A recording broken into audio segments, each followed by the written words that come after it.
Everybody, welcome to this Board Game Life episode number 76, titled GenCon 2024 Preview. This is the show about games, board games, anything else we want to talk about. I am one of your fine hosts for today. My name is Rob, and with me, as always, I got my good buddy Mark. Hello, everybody. How you doing? What about me? Aren't you going to say hi to me, or am I part of everybody? You're part of everybody. You're supposed to say like, hey, Rob, and everybody. Hi, everybody. I want personal. Not Rob. Okay, I'll I don't say hi to you because you tell me you want to be done in 40 minutes, but yet we're starting an hour late because of you. So it's all your fault. I will absolutely blame you. So now we're going to be here for a 4-hour podcast just because I said so. 4-hour tour. Yep. I'm glad it's not a 3-hour tour. Well, then you'd never come back. Because that would be a deserted island trip. Yep. Anyway. You know, if anyone like young is listening to us, they have no idea what that meant. I just made that up as I went along. No, we are old that we know what the 3-hour tour means. I don't. But anyone probably in their what? Yeah. Maybe 40s doesn't know. I was a latchkey kid. I watched a lot of TV back in the day, in my youths. In our youths. All right. Well, we got a lot to talk about. So yeah, we sure do. And why is that? It's the summertime. It's not like anything's happening. Well, it's the time of summer. Actually, I guess that would be the middle of summer. It's that time of summer where, actually, I guess it already started. I was going to say it's when convention season starts, but it's already started. Oh, yeah. So there's been a couple already.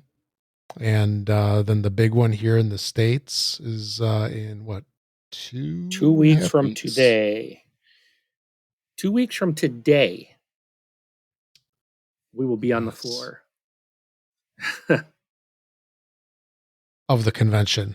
Yes. Yes. Actually, we will be at GenCon 2 weeks from today. So yes. That's officially, what, 14 days away? Yep. 14. 14. According to the GenCon site, because we were both just on there getting more tickets for events, and it said 14 days. So. Oh, it did? I didn't see that. I was just looking it up. I was expecting to see the countdown, and I don't see it. It's there on the event page. Left side. It's on the event page. Okay. Yeah, it's not on their main page. That's where it used to be. Well, this isn't used to be. We're not in the past. Yeah. Live in the now, Rob. Live in the now. 14 days. Which I think is wrong because you can't. It's really 13 days because you don't count the day that you're there and it's already started. So it's really 13 days. So yeah. I guess it depends on how you count. But anyways, none of that matters. Close enough. It's close enough. But 13 just sounds better because it's one date closer. So, and I'm flying out the day before. So really it's even closer because once I'm on that plane, I'm already there. It's there. It's on. It counts. Yeah. But you're going to be weighted on hand and foot all the way there. Yes. And while you're there. Yes. And on my way back. I know we just talked about it, but I was just thinking right now, I need to figure out when I'm going to leave. Yeah, you do. Because now that I think about it, I don't really remember how long it took to get down there. I want to say like 3.5 hours or maybe 4. The one thing I know is I can't hit Chicago rush. So I need to be out of Chicago before rush. You need to leave Chicago probably about 10 a.m. to beat any potential rush.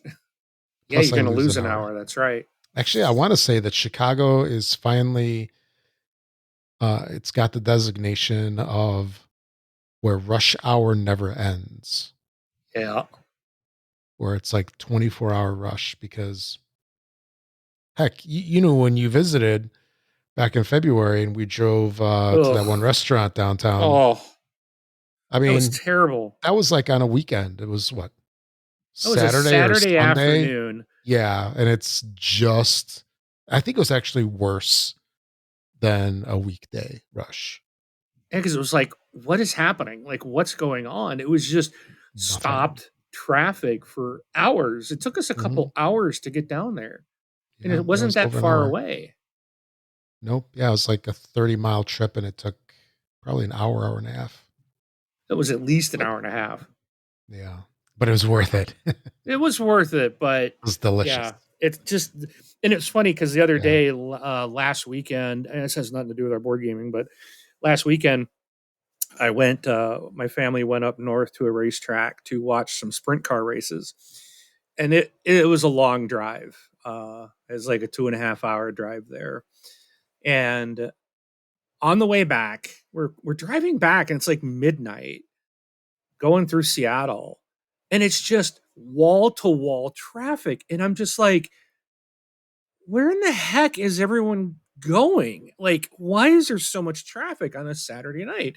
And I took my mother and my kids with, and her and I were talking about Chicago, and I said I remember in Chicago going down the Eisenhower at 3 o'clock in the morning. It was wall to wall traffic. It just never ends in Chicago. It doesn't matter what time. It's just constant. A ton of people going somewhere all the time.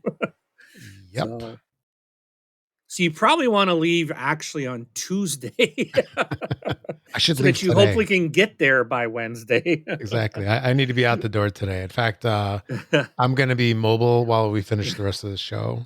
I'll be There doing you it off my go. phone. Oh, there you go. And just know we are going to Portillo's in Indy at Okay, least once. fine. I'm trying All to think. right. I'm trying to think. Since you were here, I think I went to Portillo's maybe once. Well, I burned you out probably because It's what? I all made it's you all go there good. 3 times in 4 days. It's all good. It's fine. And I wanted to go the fourth day, but you wouldn't take me. No, that was the pizza place. I would have gone. I would have gone that day too. It's Oh, fine. but all right. Well, let's get into the show. Um, have you played anything in the past couple weeks, Rob, since we last recorded?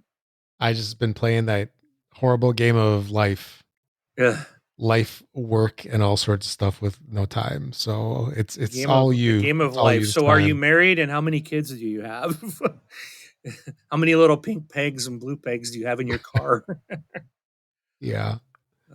Is your spinner still working after all these years? No, it broke. All right. So I'll go through. I got a long list of stuff here this week, and or on this episode because it's been, I think, 3 weeks since we've done a show. So I got a lot in actually, and some brand new stuff too to talk about. So I did get to play the Manhattan Project Energy Empire. This was pretty cool because I got to play with one of the designers, Tom Jolly, and he Very cool. also signed my rule book. Woo! I thought that was Nice. pretty cool. He is in our game group. I had no idea who he was, and then just all of a sudden one day I was like, I was listening to another podcast. And they were talking about a designer named Tom Jolly, and I was like, wait, we got a Tom Jolly in our group. It can't be the same. Nah, that's not the same guy. Um, and then we ended up looking it up, like who he was on the BGG, and we saw his picture. I'm like, that's the same picture in our group that we all have. I'm like, it's the same guy. And then, so like the next time he showed up with that game, like that night, like beforehand, and he's like, he puts this one out, and he's like, we can play this one. I know this one pretty well. And I just looked at him like, oh, do you? Nice. I'm like, we know who you are now. Yeah. But so one of the designers, Luke Laurie and Tom Jolly are the designers of the game, and Tom actually taught my game group how to play, and he kicked our butt. He does know how to play, but it was pretty cool to be taught a game by the designer, it was really neat, and he's brought a lot of different games. Some more I'll talk about on this list that he introduced me to that are really good games too. But um, yeah, it was pretty fun. I really do like this game a lot. I did end up finding a copy because it's not available retail anymore. Yeah. And I did try my shot at the BGG Geek Store, which had me really worried. I'm like, because I've been hosed from eBay before, so I won't do anything through eBay anymore. I mean, thankfully eBay corrected it and sent me my money back. So because it was a large amount of money, but I did took a risk, and the game came perfect. The guy communicated a lot, sent me pictures. He was even like, "Oh, there's a slight ding on the corner," and he's like, "Are you sure you still want it?" And I'm looking at the pictures. I'm like, "What ding? I don't see anything. I've seen worse off the retail shelf." So I was like, "Yeah." He sent it to me, and the box was bulging, and I was like, "Uh oh, why is this box bulging?" Well, it's because the guy bubble wrapped it as well. Like the guy took Inside? inside, yeah, no, he took the board game and then bubble wrapped it inside Oh, the okay. shipping Gotcha. box, and it was just a little, the box was just about a little bit bigger than the game, so it was very well protected, and everything in it, all the components were there. Everything is sorted. It's in pristine condition. And so I even messaged him. I was like, "Dude, thank you so much. I'm really happy to have this game, and I really appreciate you doing that, going the extra mile, and because that costs money to buy bubble wrap, you know." Sure. Yeah. Some of these people just will throw it in a box and say it's good enough, and he took care of it. So I'm just like, let me see what else this guy has for sale. So he's someone I would buy from again. So it makes me really happy. I got a great condition copy of the game, and now it's signed by one of the devs. So, all right, moving on. We also played a game. He introduced me to another game called Attika, and Okay. this have you heard of this one? Is it? Yeah. It's like your type of game. I mean, it's got that Euro art style, cover, and I don't know if you've ever heard of this one, but um, this one's like is this the right one? Let me make sure I'm thinking. Like you're placing out these tiles, and you're trying to so you got like this little, like a Colosseum tile, like in a corner, right? And you're trying to lay down these tiles from one Colosseum to another, and then everyone else is trying to do the same, and you're basically trying to block people from getting there, and you have to lay things out like this city building in a certain way. You have to meet like certain obligations, and I only played it the once. I can't go super into it, but it was interesting. It wasn't a game that I hadn't seen that type of game mechanic anywhere before. Yeah. It's an And old. Did I say it's old? I meant it's really old game. 2003. Yeah. This is like I look at 2003. I'm like, it's not old. It's 2003. Oh well, that was what 21 years ago. Yep. It's like, oh, okay. um, but it's not the oldest one I played this past week. Also played Color Field. This is one that I've got recently got in. That's a little fun. Draft and Write Records. You and I've played Shifting Stones. So I got to play this one. I think I mentioned this last time. I ended up buying this. A friend from another game group brought this and taught us, and I'm like, this is really good, and it's by Game Right Games, and I really like a lot of Game Right games, and so I picked this one up, and I've taught some other people in my main gaming group, and they really enjoy it, and it's I love it because it's very easy to teach. It's a very simple game to play, but it still has some good strategy to it. It's not, you got to think about what you're going to do with your cards, and are you going to go for, try to make the easier matches by spending the higher point cards to be able to move the tiles around to try to position them the way you want. or you're trying to just bank on the big ones and get as many points as you can. So it's a great game. Don't let the simplicity of it like fool you. It's a really good one. Got to play some more Bang the Bullet, Seven Wonders Architects. Um, Also a new one for me. I know I'm going to say this wrong, but it's a city in Portugal called, I think it's Águeda. I'm sure I'm saying it wrong, but this game is Águeda, City of Umbrellas, and I've got this one came in, and this is a really fun one too. It's based on a real city that in their city main central area they put out. I think it's part not all year. I think it's a certain time of year, like in the summer.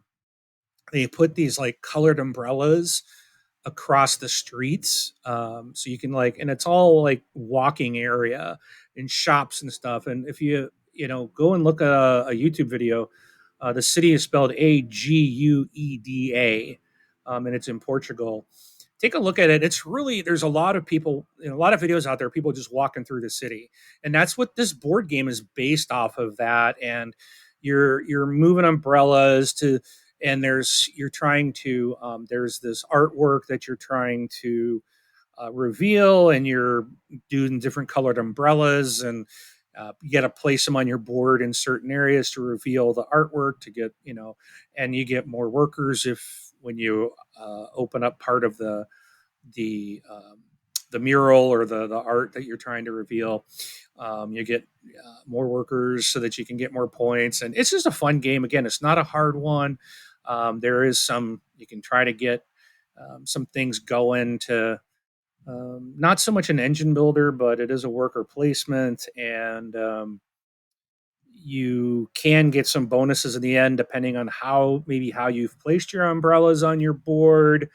There's so you can, depending on how you play the game, um, more than just focusing on getting that mural resolved. You're trying to also pay attention to how you place your umbrellas, to try to get as many points you can at the end. Also got to play Wonderland's War. I don't remember if I talked about this before, but I've played this one now Yeah, you twice. mentioned it. Yeah.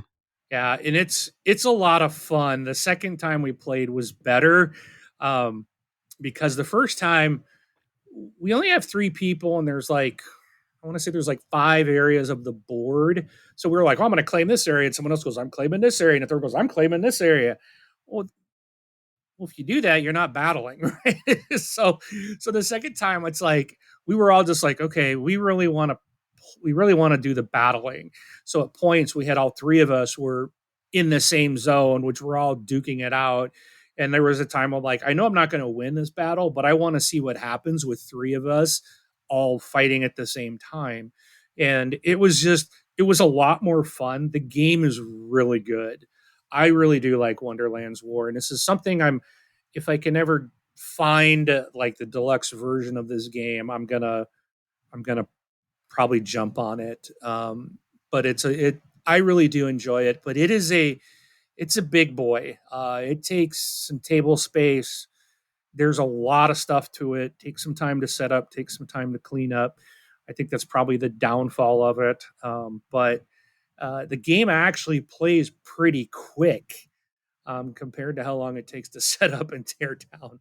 But it really is a beautiful game, and I really do enjoy playing it. So that's Wonderland's War. We did some more Clank Legacy Acquisitions Incorporated. I think we've done 6 total missions on that. One of our party is on vacation, so we should be probably won't be playing that again until after Gen Con. When I get back, then we should all be back and we'll complete that Clank Legacy game. I did get to play. So some of my Kickstarters came in. I've got several that have arrived recently. So Cascadia, Rolling Rivers, and Rolling Hills both have shown up. I've got to play both of them with my game group. If you like Cascadia and you like Rolling Rights, this is a really fun game. It's it's simple. It's fun. You have everybody. You get a pad and you got all the same animals out: the bear, the elk, the fox, the birds, and the fish, and then the acorns, right, for the nature tokens. And you're rolling these four main dice that everyone will use to take one animal on their turn, and then everyone has two personal dice that they roll. And they're out of the main four dice, the community dice, if you will. There's a bonus. Some one dice has like some bonus spots, like you can re-roll your personal dice, or you can take three animals instead of just one. Or there's a wild, you can take any animal of your choice. So, but traditionally you're taking one animal. So you're trying to take, oh, there's a bear out there, and I can get three foxes, or I can get four fish. So and then you're looking at these the environment cards that are out there, like the biomes. So there's like there might be a forest out there, and it might take two bear, three fox, and two eagles to do the action, or to do that biome action, right? And then you get the victory points, and you're writing these things down, but then you're spending the animals to do that action, essentially. So you're constantly adding and subtracting animals, and using them to get the bonuses, to try to keep filling up your biomes and your different ones to score points on your board. And so and again, it's about a 30-minute game with four people. Both of them, you don't need both games, they're basically the same. um, it's I think there's some minor differences between them, but there you really, if you got one, the other one's basically the same thing. So there's if you like Cascadia, I ended up getting both just because I like that. I've got everything Cascadia, but if you just want, which one should I get? Doesn't matter. Get either one. Doesn't matter. Whatever's available. They're the same game essentially. Played some more trekking through history. I got to play this a couple of times. I really do. I think this is my favorite trekking game. I really do like the history one a lot. It's a really fun game, a good family game. And what I do like about the trekking games is, if you take the time to read the cards, you can learn a lot about history. This one, you can learn a lot about history. There's the Trekking the National Parks, which has a lot of information about the different parks in the United States. There is Trekking the World, Yeah.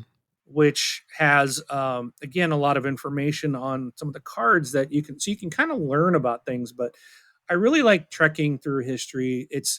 There's a lot of similarity between the three games in the fact of like the way they use cards. But what I like about these games is there's a familiar feel, but Trekking Through History is very different than the other two, the way it plays. And it's just a really fantastic game, easy to pick up. It's also a quick game, doesn't take long to play. Um, and But it can take a while, if I guess if you want to lengthen it, just have everybody read the cards so everyone's learning some history, which is a good thing. All right, moving on. Played some Galaxy Trucker. This one's new to my library. Um, this one is a tough game to learn and teach. I think there's a Really? lot happening. Um, I went through it once with a buddy in my group, and we were like, okay, kind of just going through the book and kind of did the learning thing. And when we were done with the learning lesson, it was like, that's it. It was way too quick, but that's supposed to just kind of teach you the base mechanics of the game. You end up can play. So I guess the game's not short because you play it basically three times, but each time you go through, you build the small ship with the parts. And so there's that part of the game. And then when everybody's got their ship built, and it's a timed thing, and so you're kind of rushing, but you got to hurry, make sure everything is buckled up on your ship. Otherwise, when they do the inspection part, you could lose pieces of your ship. And then you go out and do these missions, and at the end, if you survived, there you score points based on various things, and then you go into the second part, which is basically you build again, but you build a medium sized ship, and then you do missions from the next deck, which is I think going to be a little harder, or some uh, more stuff out there, and then when that's done, again, you're collecting the money that you made from hauling goods and stuff. If you survived, and then you go to the third phase. Well, I've yet to get out of the first phase. So the first game, again, it was like we were trying to learn it, and it just like, man, this just seems like it just felt a little overwhelming. So I was watching a lot of videos on it, and it's like I watched a playthrough from the Dice Tower, and I'm like, these guys are having a lot of fun. This looks like a really fun game. So I ended up buying it, and I sat down with my daughter. I'm like, we're going to play this. We're going to play it the right way. But as I tried to go through and explain it to her, she was like, what? Huh? And she's the smart one in the group. So I probably should have said, here, read this. And then she would have been like, oh, okay.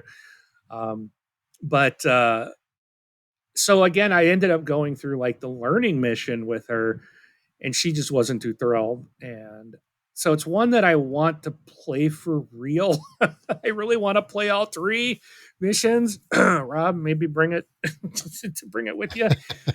I can take requests of stuff to bring. Yes, this one. Just bring this one. Okay. I think we'll have a lot of fun. Franco, you and I can play this, but it looks like a lot of fun. It's interesting. I kind of like the idea, but like so far it's been like lackluster. All right, I got to keep moving. Next is Go Nuts for Donuts. Cute little card game, fun for the whole family. Played Kanban EV again, and man, I felt like I did so much worse the second time through than the first. Really? But I think my score was like 1 point difference at the end compared to the previous game, and I'm like, so I don't know. It was the second time I played was just seemed so different, but man, that's a heavy game for me. It is, yeah. Vital's games are deep. Deep, yeah. Played some King Domino, played some more Wormspan, some more Take 5. And then a couple new games again. So I was talking about Tom brought some games. Ricochet Robots is one he brought, which I think is the oldest one on my list. I think this is prior to 2000. I think this one was 1999, I think. But yep, yeah, that's right. Okay, yeah. So this one, I like this game, but you want to talk about, and the weight is a 2.38 out of 5, right? So it's like a medium weight. It's not hard, but this thing is a freaking brain buster. Really?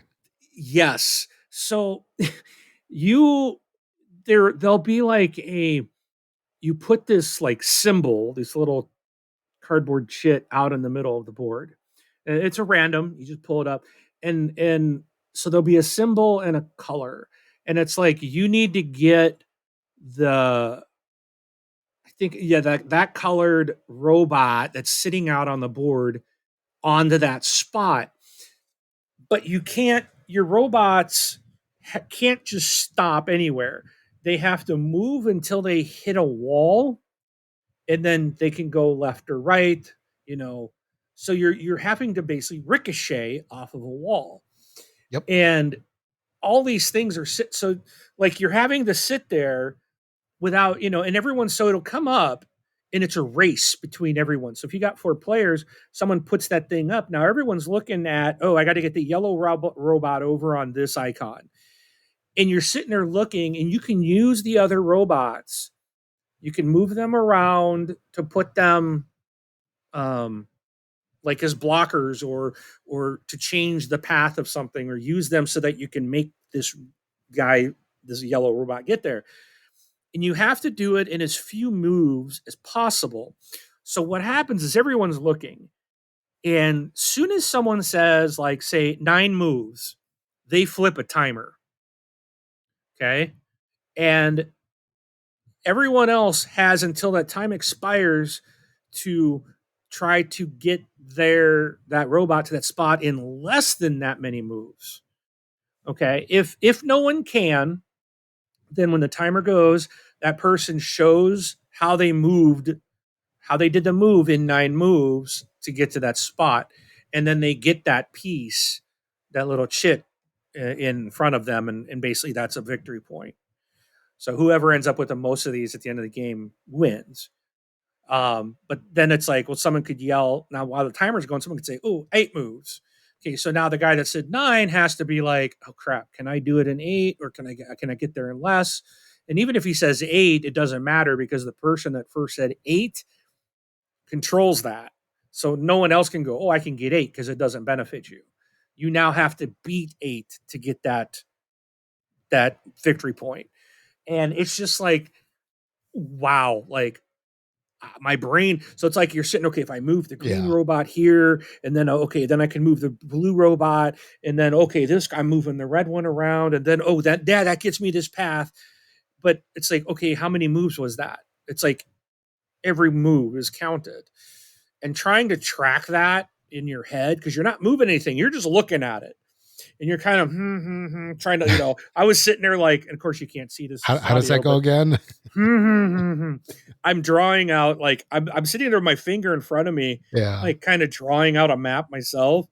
And Tom, who he saw me, and he's like, I was like, 9. And he's like, yeah, 9, because he was looking at me, watching my finger movement.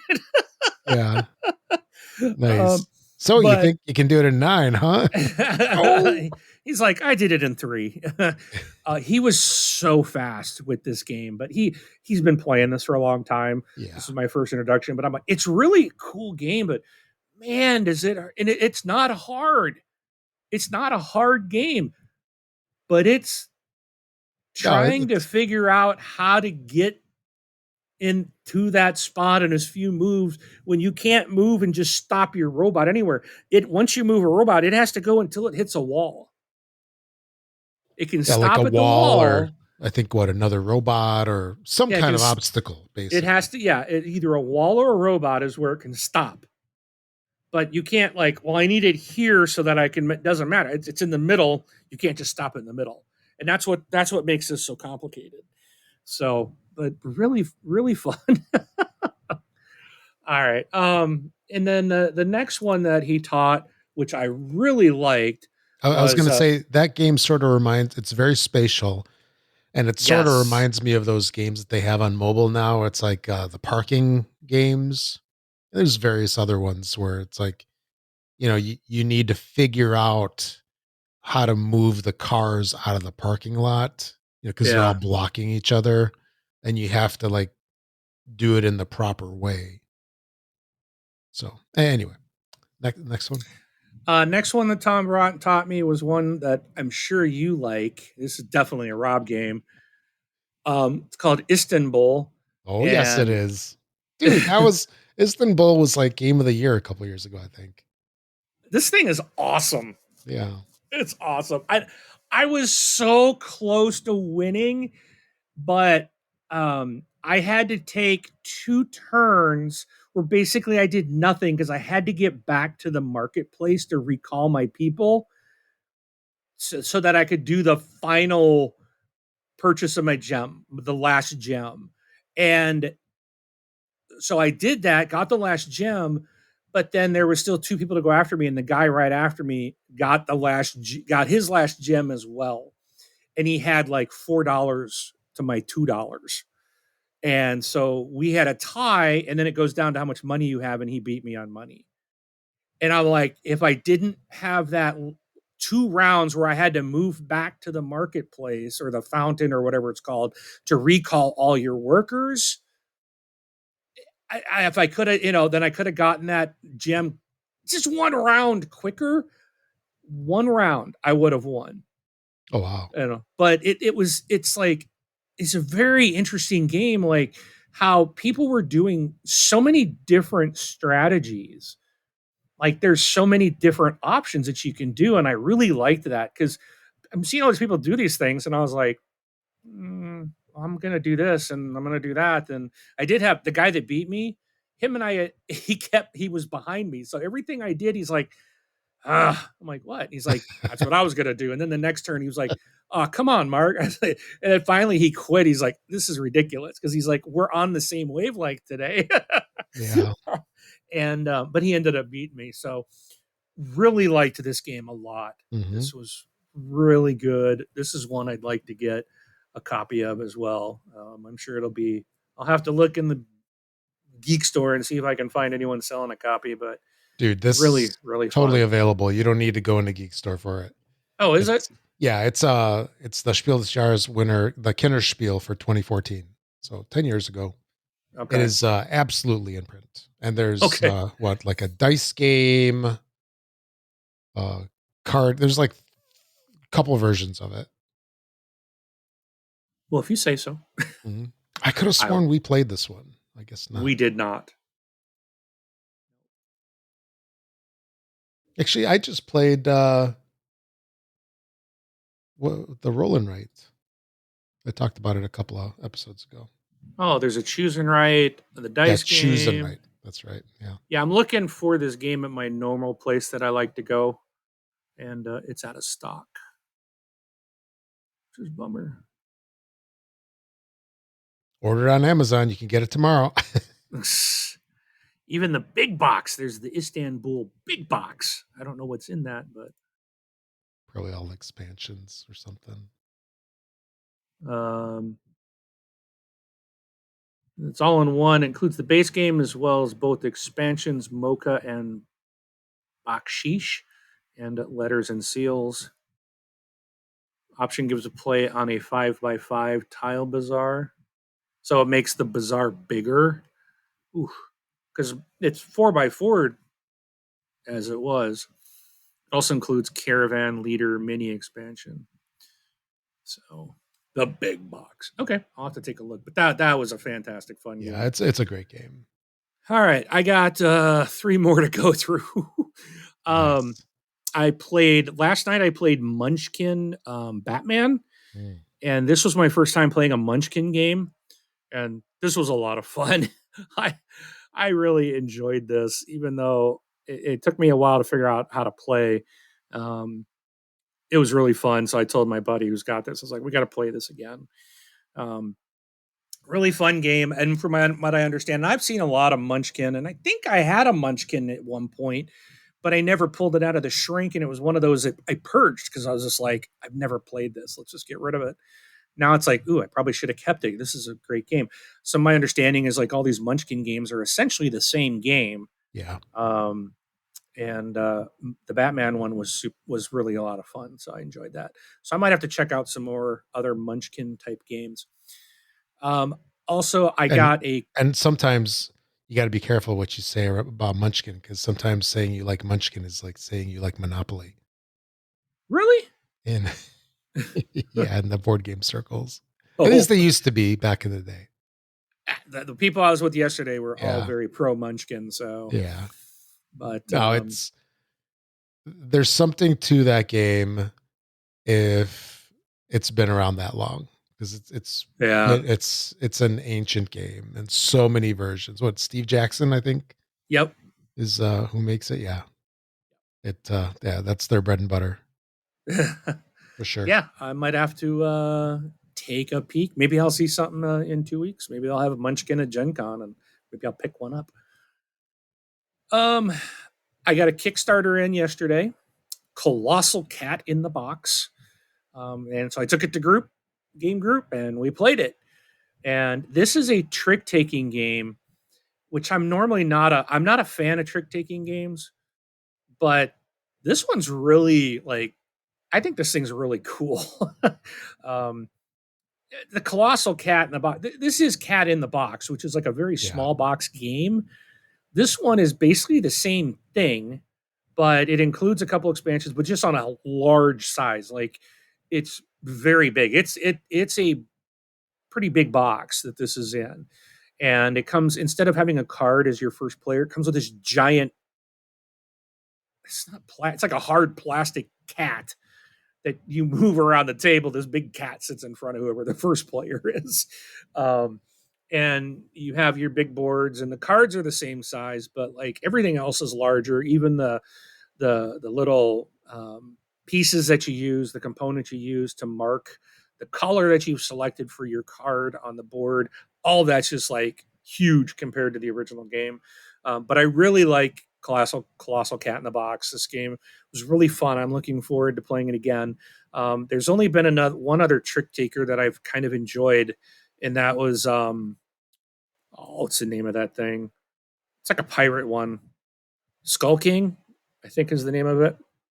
I did pick that one up. I've enjoyed playing that one, but I'm just not very good at trick taking. But this one is quite the twist on the traditional trick taking game. It's a lot of fun. And then the last one I got that I played, I'll talk about, is another Kickstarter that showed up earlier. I think end of last week. I think it was. It's called Flight Plan, and I played it once. I just did by myself, playing with two different, like as a 2-player game, trying to just walk myself through the game to learn it and to get an idea of how to play.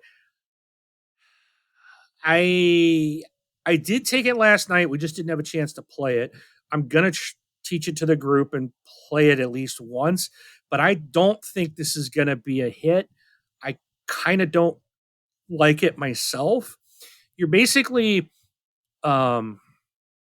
you're buying flights, you're paying for certain flights throughout the world, and you get an airplane, you pop it out there, and then you can pay to buy flights, and the flights are like long haul, short haul, medium haul, ultra long haul, cargo hauls. So you have to buy the airplane, the fleet of planes. So you have to, if you buy a short haul flight first, say from like Salt Lake City to Denver or something. Okay, you're getting a short haul. You're buying that flight route, and having that route will pay out money at the beginning of every round that you start. But you got to first pay for that flight route and pay for the fleet the first time. So it takes a lot of money, and that's basically what you're doing and you're trying to connect 5 different. I think it's 5 or 6. I think it's 5 different regions throughout the world. So you're basically trying to get um, North America connected to South America, North to South, to Europe, to Asia, and to Australia. Did I say Africa? Because Africa is in there. 1, 2, 3, 4, 5, 6. So I think it's those 6 areas you're trying to get flights and having a route to each one. Or you need to have a hub in a certain amount of airports that you have a hub, and buying a hub is expensive. Now you can, when you're doing these things, so maybe you might be somewhere that you can't afford to buy a route out. So then you might have to, if you're sitting in a city where I have a route from that city to another city, and you can't afford any because they're all maybe long hauls, you can pay me to fly on my route to this other city, and then you can buy maybe a short haul route from that leads out of that city, type of thing. So you can go on other people's routes. So you have to either buy the route to fly it, or you have to pay another user to fly on a route that's already been purchased. And you're trying to basically buy these routes throughout the world, essentially, is what you're doing. Now, what happens, and where that's kind of, I think, a cool idea, and I like that. The problem I have with this game is that, well, first of all, the rule book was terrible. Like, there is not a picture in it. I'm like, this is the worst looking rule book. It's a white book with black printing on it, black text. That's it. I'm like, this I could have printed out at home. Like, this is, but it's like, ooh, it's like it's a, what do they call it? Some kind of finish or linen. I think it's a linen rule book. I'm like, why? It's like 6 pages that looks like nothing. It's really bad. There's no examples, no pictures, no nothing.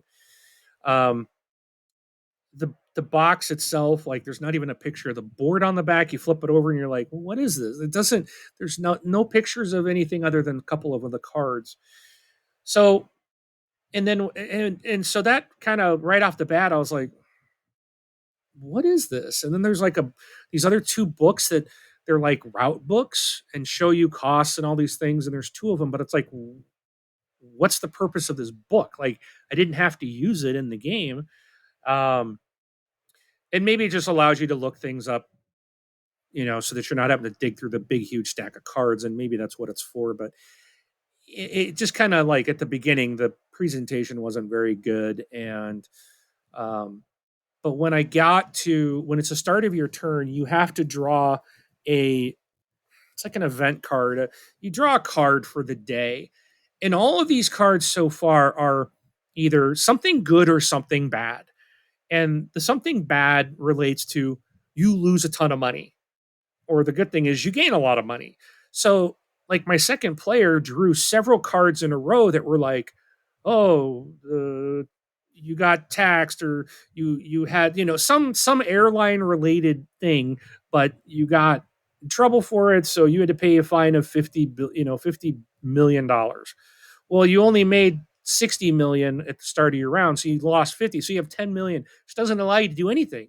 So they had to just sit there. They couldn't afford to fly somewhere else. They couldn't buy a route. So they were stuck there for several rounds because they kept losing their initial money due to these bad cards. And I'm like, I just felt like that really kind of took the wind out of the sails, so to speak. I guess that's a uh, it just it really kind of seemed to suck the air out of there. There you go, suck the air out of the room, because this game seems to be totally dependent upon the luck of the draw of the top card. It's either going to help you or you're screwed, And it felt like I'm either going to be able to do something based on that card draw, or I'm going to be sitting here waiting until I get a good card that allows me to keep some money. And even when that person got a good card, they had so many couple rounds with nothing that they had to keep sitting there till they were able to get a couple good cards that allowed them to keep their money and get some extra money before they could do anything. And I was like, that just, I don't, I didn't like that. I don't, I think that really kind of ruined the game. Like, I think everything else was kind of fun and had a good idea, but that one mechanic, I think, just broke everything. So I will play it with a group because I really want to see how it goes when I'm not sitting there trying to control both players. I want to see when there's more players on the board how it works. But I still think that's going to be the same thing. Everyone's going to be like, well, I, I get my money. Ooh, I got $200 million, and then you flip a card over and says you pay $100 million in fees.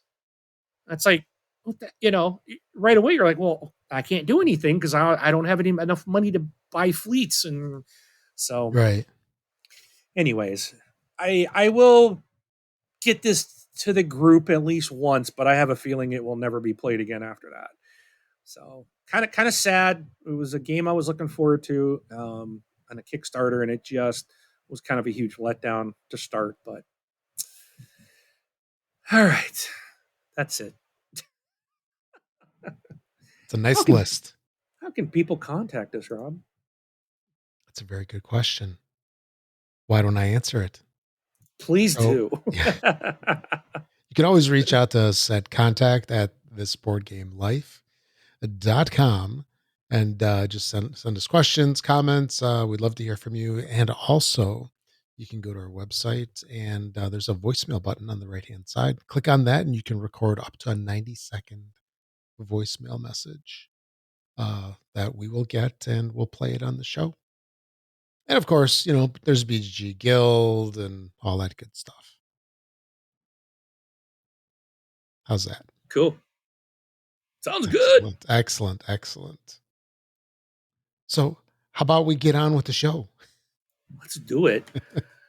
1 hour in, we're going in. That's because we love talking. Cover me, Rob. I'm going in. Because we love talking about all this stuff that we do. So, as we had mentioned earlier, GenCon is just around the corner for us. Actually, not just for us, for everybody. And nope, we're the only ones allowed to go. Yeah. And like right now, the BGG preview list is like over 500 games, and I'm sure it's going to grow even more. Probably, I wonder if it'll hit like 700-800 by the time Gen Con rolls around, but we'll see. Usually some of the stuff just gets tacked on there right at the end. But there's so many games that are coming out. And I'm sure that's just stuff that's like recent. I don't know if it's like everything that's come out this year even. But anyway, We went through the list and we kind of picked out some of the games that we're most looking forward to see. I know I've got my list, Mark. You've got yours. We've been curating these lists now for a couple months at least. And, I'm excited to hear about some of the games that you're looking into or that you're definitely interested in. I've got, I've been good this year. I can just say that my list is not super long, and it's like there's only the list of games that I really want to get is only about like half a dozen. Oh yeah. Yeah. So that hopefully makes the first day of Gen Con a lot easier. So my back doesn't hurt, my shoulder doesn't hurt because I'm carrying around a heavy bag, and my shins don't hurt because you keep hitting the box corners with your shin as you're walking.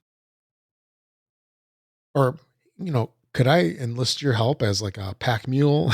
Nope. Just attach it. Bring that bag. Bring that bag that you got, that fancy schmancy bag. That thing's way too big, dude. I Yeah. had to buy a smaller bag to take to game night because that thing is just so large. It turned out to be way too big. Yeah. And when I know those bags, the ones that I've seen in the past, not yours in particular, but it literally reminds me of the Three Stooges skit where Curly has a refrigerator on his back. Yes, I don't that's know what if you this thing remember that. is. Yeah. But actually, there's a new bag release that's I think it's on Kickstarter still from All Play. Maybe that one's a little bit smaller because I was looking at that one. It looks like it can only fit maybe like 5 or 6 games. That's a little more manageable.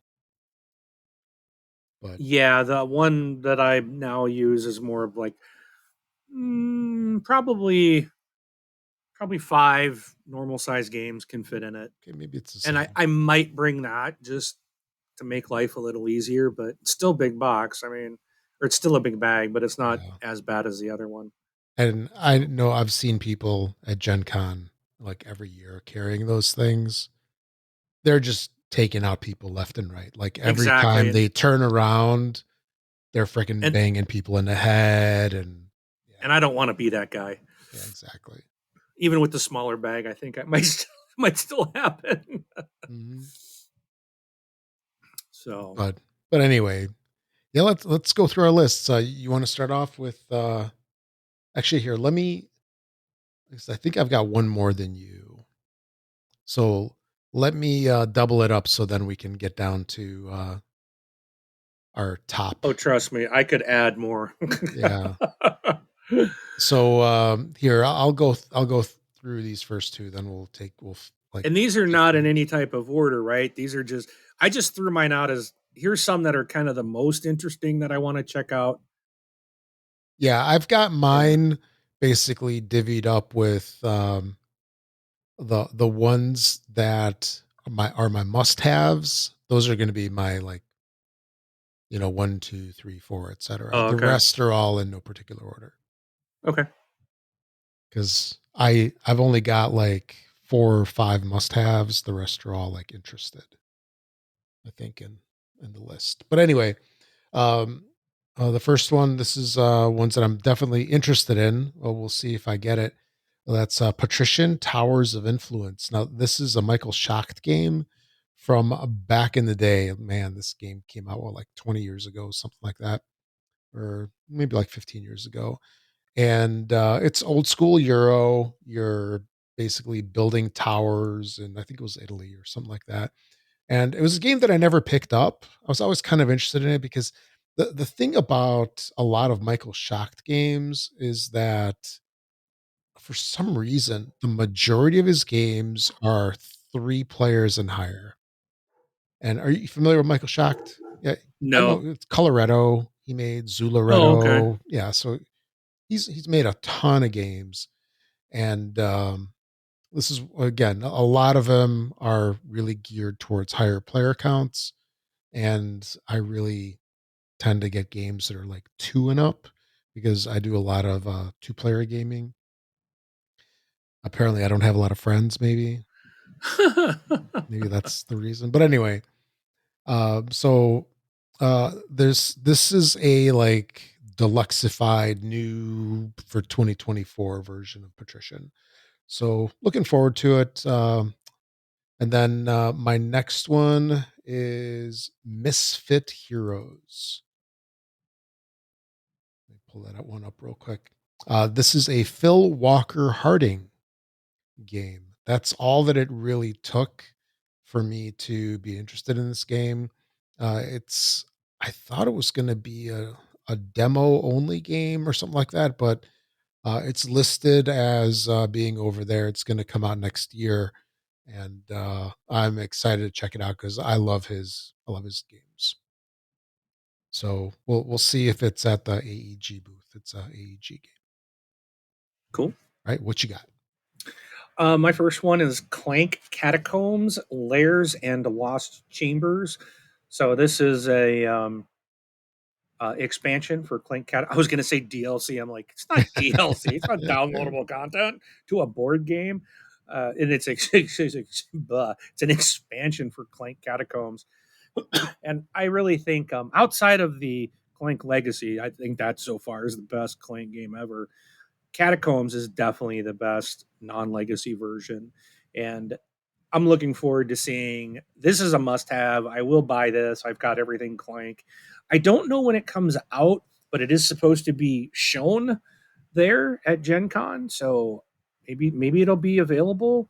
But because there's like no information on this yet, but if it's available and if they have enough copies, I'll definitely be buying this. This is a must-have for me to just add to my Clank game series.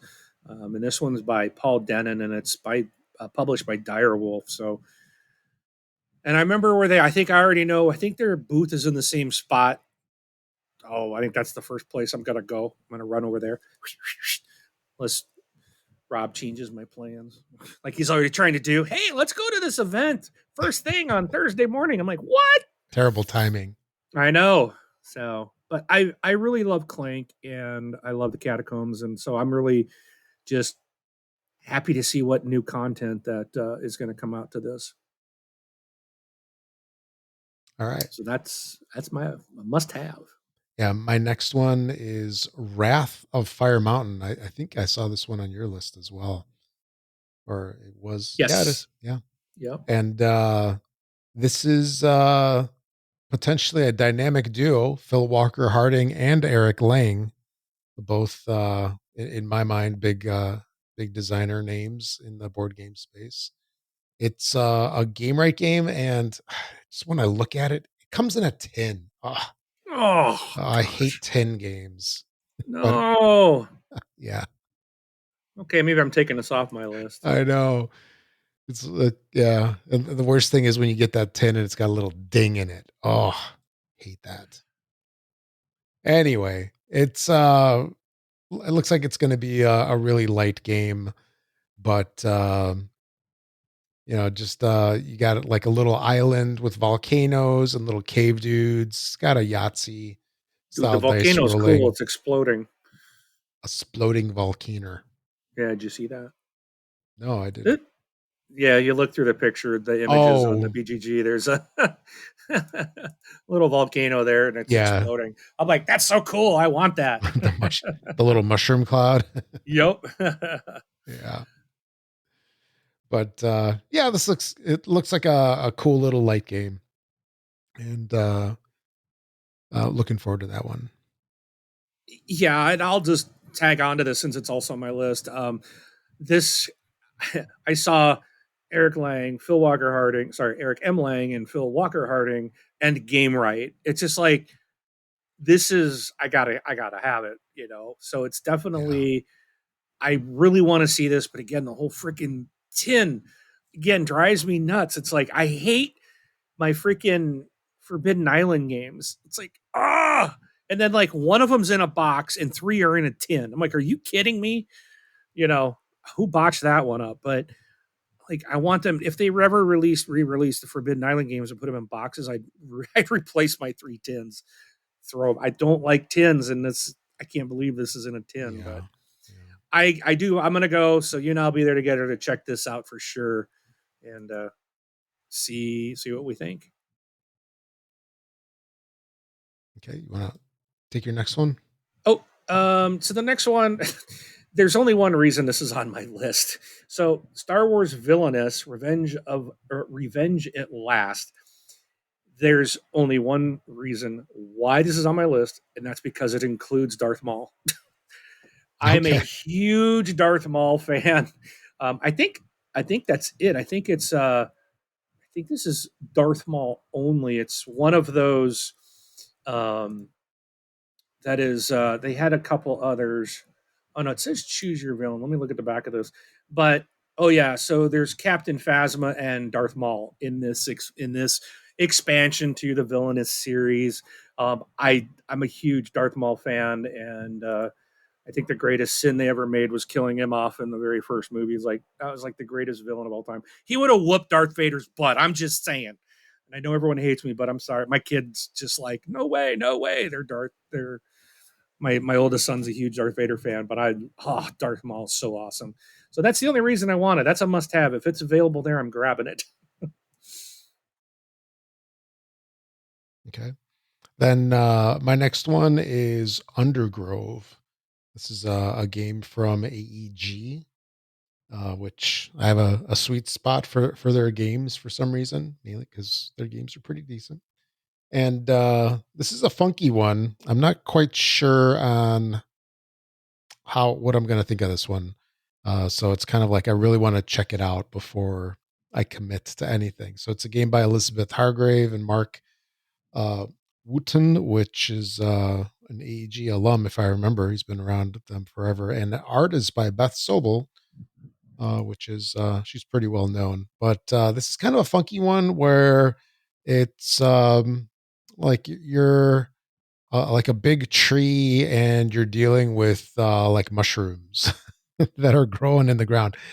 Does that inspire you to like have any interest in this game, Mark? Just curious.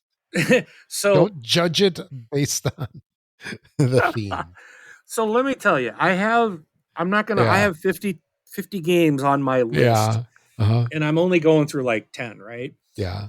This one, believe it or not, is on my list Okay. as an interest, but it's solely because it's AEG. Yeah. It's the same thing. It's like I've started to, well, not solely, but the fact that it's AEG and Elizabeth Hargrave, Yes. that is the reason I want to look at it, because Elizabeth is Wingspan designer, and I love Wingspan, and she, I absolutely, so I'm like, okay, you got these two things. I need to go see it, even though I hate everything mushroom related. Man, I can't stand them, Yummy. But um, yes, this is on my list, and I will be there to. And I was wondering, do you think that this one would be at the AEG event? Um, I don't know. It might be. Generally, when they have the events, it's games that are a little quicker playing. Well, actually, here, this one's not too bad. It's like 60 to 75 minutes. It might. It might. It might. It's light enough. Hmm. We'll see. So, all right. Well, I'm on that one with you. So, Okay. another one. So my next one I'm looking at, this game's already released. So it's not a new one. It's not a designer I'm familiar with, but it's Stefano Di Silvio, and it's published by DLP Games and Nanix Games. This game is called Even Fall, and I gotta be honest, it's like the cover of this game is gorgeous, and it makes me go, "What is this about?" So, um, I want to go check this one out and see, take kind of a peek at it. Hopefully, this will be on the floor being demonstrated so that you can maybe, get a couple minutes to play and just kind of see what it's all about. But that's why it's on my list. It's the freaking cover looks amazing. That's intrigued me enough to go, what is this? That's all it So takes sometimes. sometimes, yeah. Okay, is that it? Yep, that's it All for right. Evenfall. There's really Okay. not much to Yeah. say there. Yeah. My next one is SETI, also known as Search for Extraterrestrial Intelligence. This is Czech Games Edition's, I guess, release for 2024 after Kutnahora last year. And I really like their games. They tend to have like meteor games that go way back. And I really kind of like that, the theme, basically. You're some kind of science organization trying to search for extraterrestrial life. And it's more fun than the SETI app that we ran on our computers to do the number crunching. I remember that. Yeah, I bet that that's still around. I would not be surprised. People using their graphics cards, Yeah. their GPUs to crunch them numbers. But yeah, so search for extraterrestrial intelligence. Looking forward to that one. This one is also on my list. And I actually am signed up for, I think I paid for this one. Um, I got like an hour or something to, or I don't know if it's 1 or 2 hours. I don't have to look back, but I'm going to an event where they're going to teach me and learn to play this game. So I'm looking forward to it. And it's, sorry, Rob, it's sold out. Boo. But I'll tell you all about it. Yeah. Or I can go over there if I know what time it is. Hi, I'm Mark. Yeah, you need a paper ticket. Oh, I just think. hopefully I'm going to leave it tell on you the you need a table. paper ticket no matter what. Yeah. Yeah. Yeah, this thing's sold out. Oh no, it's an electronic ticket, even better. So you can't get in, unless you steal my badge. Don't get any ideas. But yeah, it's a learn and play that I'm doing for this game. Yeah, it's 2 hours long, so Oh wow. maybe I can sneak you in. There you go. We're All just right. throw the person at the door a five, give them a five spot, they'll let you in. They don't care. Mhm. But it does look good. It is a heavyweight game though. It's rated a 4, so it's probably going to hurt my brain. But I definitely that's why I wanted to Yeah. go to like one of these events to let them, because I'm hoping that these will be the people that designed it that will be teaching it, and Ooh, I don't know. Sometimes it's not volunteers.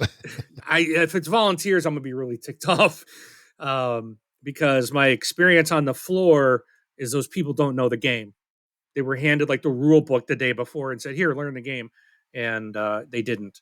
So, Yeah. and the thing is like, I get that it's especially on new games, you can't maybe have a lot of people that are going to be knowledgeable on it, but when you're having the biggest gaming convention in North America and you've got people that are true hardcore gamers coming to this, that's who's coming. They are going to ask the questions that are there's going to be a lot of questions. They're going to ask, how does this mechanic work? How do I do this? How do you? The people there should be able to answer at least a majority of the questions. But I keep thinking to one very specific example of the person had no idea. Well, there's a couple where they really couldn't answer questions. And I'm like, this is so stupid. Like, all it makes me do is want to walk away and have no interest in your game. And thankfully, I didn't do that with the one. And I have the game and it's awesome. But after learning how the game, they had no clue. They were so wrong. And they were telling people so much wrong information. Yeah. Yeah, it And happens. it's just like, oh. So, anyways, I'm hoping that by going to this 2 hour event, that these people will have knowledge of how to play the game. So, I guess we'll find out.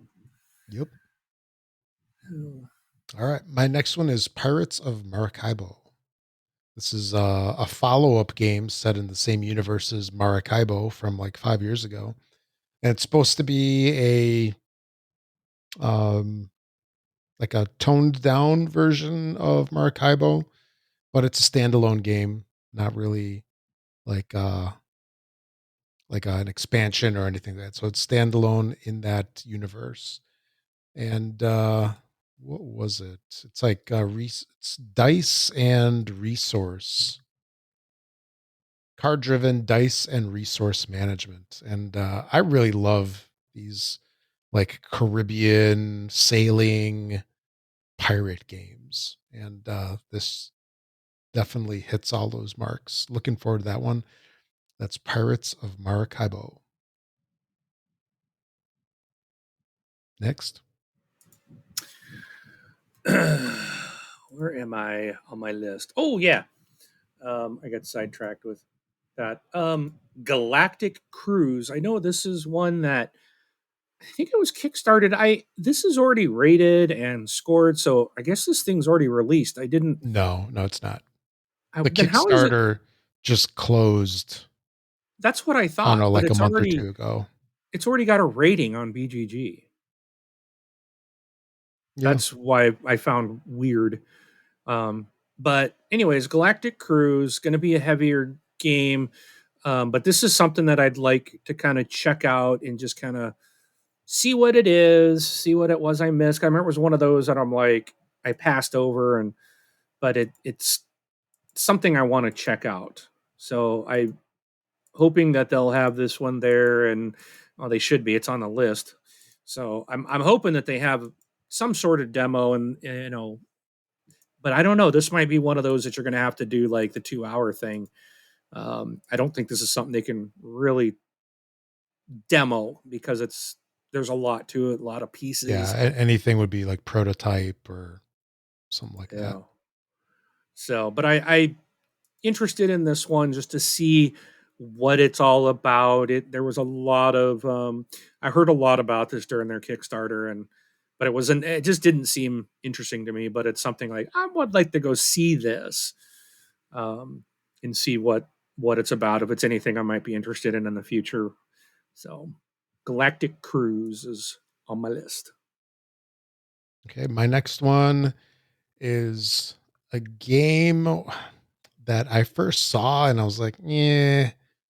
And then I saw the designer of it, which is Ralph Zerlind, maker of Finca, designer of Finca, and other games. And it really reminded me of the easy play games. Remember we played like Oh, Numeri yep, and Level X, and there's a couple of them that we played. And yeah, those were great. the look of it just reminded me of that. So I'm like, it's going on my list. It was an easy one. So it's a very simple game. It looks like from Ravensburger. Ravensburger's publishing it, Yeah, and yeah, very interested in checking this one out. This one is probably going to be on my list of games to get. I don't remember if it's actually going to be gettable. I'm actually looking it up right now. yeah. This I have this one on my big list as well because it's exactly what you said. Those easy play games or whatever. That's exactly what it reminded me of, and I might want to go check it out. Oh, so its release date was January 15th, 2024. So it is available. Hmm. So it came out like There's six no months ago. information on Yeah. BGG, which is odd. So maybe the game is that bad. Or it just looks that simple. Or it might not be like fully released in the United States. Oh, Maybe could it's like be. you got to get it from, Amazon.de or something. True. Yeah, so I'm with you. I want to see what this one's about, and if it kind of is like those other games that we played when I was out there, I'm definitely all on board with that. Yeah. And I like the description that they have: deck, bag, and pool building racing. It's like, okay, sounds good to me. So Yep. that was HIT. For me, my next one is Halo Mission Command. Not exactly sure and this is by Upper Deck Entertainment, who's publishing this. Um, it's just There's going to be a lot of cards. So it's a card game because it comes with 110 cards and a rule sheet. But you're supposed to utilize weapons, vehicles, soldiers, and more to sabotage your enemies and finish your mission first. It says destroy, steal, and swap cards in this fast paced and strategic game based on the epic Halo series. It's a 2 to 5 player, 15 to 45 minutes. I don't know if it's like a deck builder or exactly what it is. So I'm really looking for it. I like Halo, and I'm curious to see what this is. So that's Halo Mission Command is on my list. Okay, my next one is a game that I'm interested in checking out. It has an interesting table presence, which is kind of like what lured me in. And it's called Ezra and Nehemiah, where you're rebuilding the walls and temple for the returning exiles of ancient Jerusalem. it's it's by S.J. McDonald and Shem Phillips. Like Shem Phillips did a lot of those, like what West Kingdom and Raiders of the whatever, Raiders of the North Sea, Yeah. Architects. There's a whole bunch of games. So it's one of his games, and it just looks interesting. Um, it's definitely one that I want to check out. I don't know if I'll be picking it up, but it definitely sparked my interest. That's And didn't he make Ezra Nehemiah. didn't one of those developers make Hadrian's Wall, or it's I keep hearing Hadrian's Wall in like relation to Yeah, this maybe. game. I'm not sure if he did that one. Or maybe they're just saying it's similar to that. I don't know. Yeah, yeah, because I think I think they both, like, for some reason I always think of Shem Phillips as being the guy, but I think they did a bunch of these together. So they're It like looks like it. a duo. Yeah, they looks like they did a lot of those. Yeah, West Kingdom and South Tiger, all those things. Yep. So So, it's more of that kind of stuff, which, I'm thinking it's going to be like a fairly meaty game. hmm. So that was Ezra and Nehemiah. All right. My next one is solely because of the publisher. And that is, oh, wait a minute. This, did they change? Yeah, no. And it's Arcane Wonders. This Okay. game that I'm talking about is called Craft Kraftwagen Age of Engineering. It says develop the automotive industry in the early 1900s in the USA. So that like like just the sound of that makes me like Nice. what? But it's like okay, it's Arcane Wonders. It's like Yeah, and I'm Kraftwagen is itself, the original game's good. oh okay. Yeah. So I'm on. I want to check this one out again. It's like the theme doesn't seem interesting to me, but again, like I'm falling in love with games like Istanbul. Like I would have looked at that. I like Azul. I've talked about so many times. Yeah. I'm Oh like yeah. this seems so. So there's so many games. I'm like, oh, this is like I don't like the theme, but the game is so fun to play. So I want to go check this out, see what this is about. Um, again, mainly just because of the publisher. Um, doesn't look like anything special. And why am I? Maybe I'm thinking of the wrong um, company. What does Arcane Wonders make? What I think I'm thinking of the because when I'm looking at this game, like it does not look like um, anything that I was thinking of. I'm thinking I might have my companies mixed up. So Arcane Wonders, they make good stuff. They didn't make Nemesis, did they? Mm. I think I'm thinking of the wrong company. Oh my gosh, they Or made a crap thing called Mage Wars. That's for sure. yeah, uh,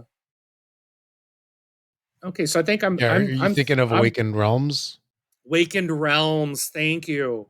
Arcane That's who Wonders I'm makes thinking. good stuff as well. Okay, I can take this off my list. Okay. I'm like, this is not right. I was looking at the pictures and I'm like, this is not what this company makes, man. This is cardboard and this is standees. This is not the quality of whoever you just said. Awakened Realms. Okay. So I think I'm gonna take this off my list. Nice. Wow. I mean, I can still go check it out. I'm just curious what this company makes that I've actually seen now. Or I've heard the name Arcane Wonders. It's like I'll have to look offline to see what games of theirs I've played. So, if anything, I've definitely seen that name. Do they are they in the video game world too?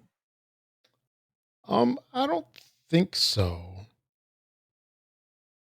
Oh, Dice Manor. Oh, okay. I love Dice Manor. That's an Arcane Wonder game.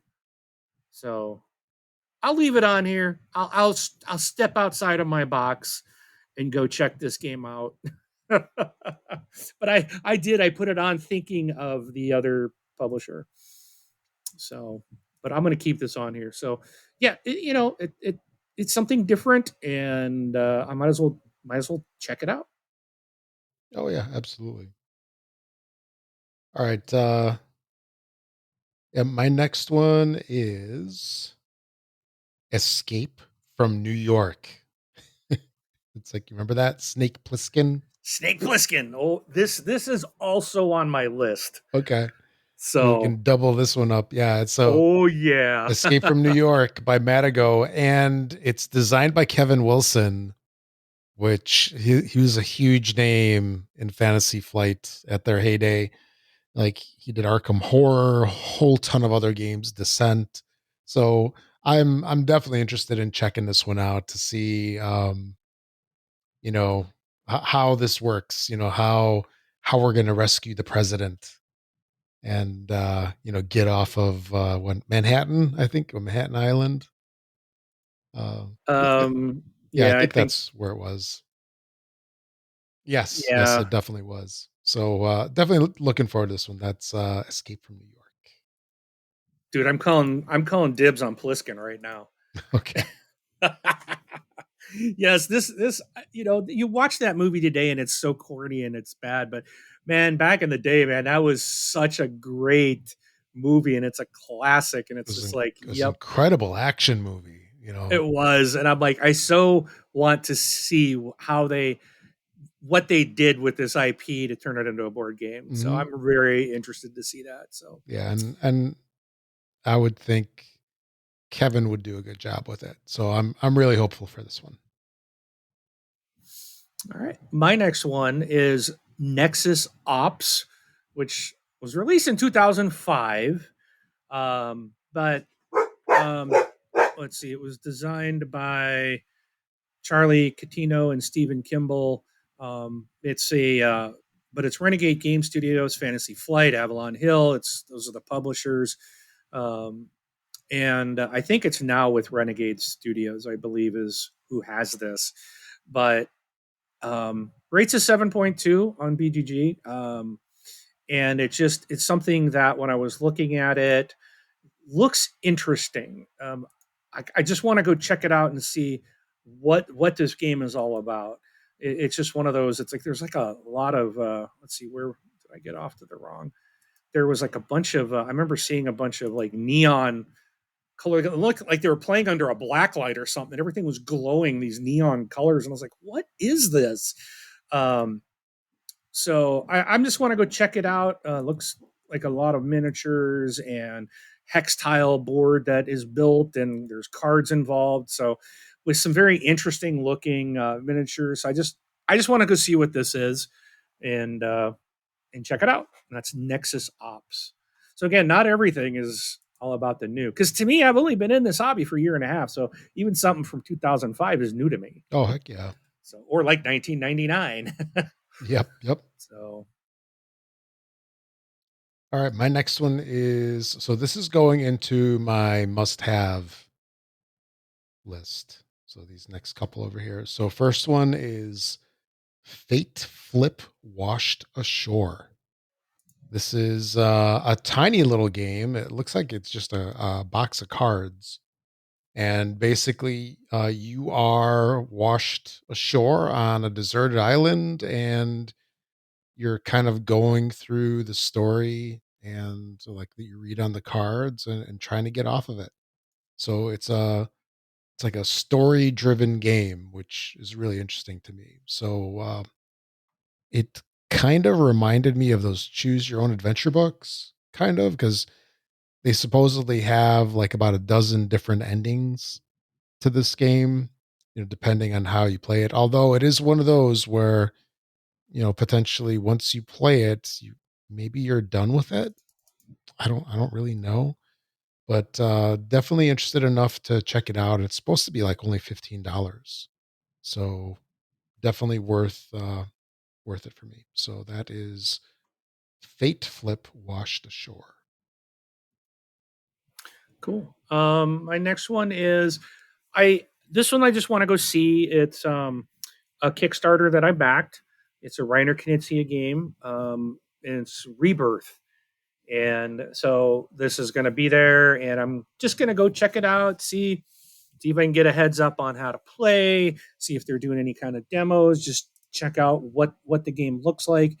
From what I've seen from the Kickstarter campaign, it looks very vibrant and kind of reminds me of Castles of Burgundy with the little castles and the colors and the different things. But I'm just kind of, I mean, I've backed it, but I want to go see it. So if it's going to be there, I want to check it out and kind of get excited for something that's coming soon. And I think this one is due out by the end of the year. So even though it just closed not long ago, it was basically already done. And so it was more of, I guess, more of like you said, like Queen Games does, more of like a pre-order. So I think it's supposed to be out by December. Okay. So that's Rebirth. All right. My next one is called Cities. This is a game by Steve Finn, which is one of my favorite designers, and Phil Walker Harding, which is another one of my favorite designers. We talked about him a bunch already. And this is a small little city building game. Um, you're basically tasked by the city council, something like that, to transform your neighborhood in the city. So it has a cool little table presence with these little high-rise looking buildings that you build on your little player mat or little play area in front of you. Definitely interested in it. Very cool. Looking forward to checking it out. And I think this one would hopefully be there because it shows a release date of July 2024. So Cool. hopefully, it's about by Devere. Yeah. So hopefully Devere will have it out there. I Yeah. No, I was oh like, yeah, hopefully. I didn't see it as being legit available on their on the BGG list, but I'm crossing my fingers that it's out there because I love their games. Yeah, Stephen. When I spoke about the Feds a couple of shows ago, he made that one. So him and Phil Walker Harding together. So that's Cities. Yeah, I have that one on my list as well to look at. So we got some crossover going, which is Oh good. heck yeah, yeah. The next one on my list is Skyrise. This is from Roxley Games, which dice throwing people. So that's the only reason I have interested in this.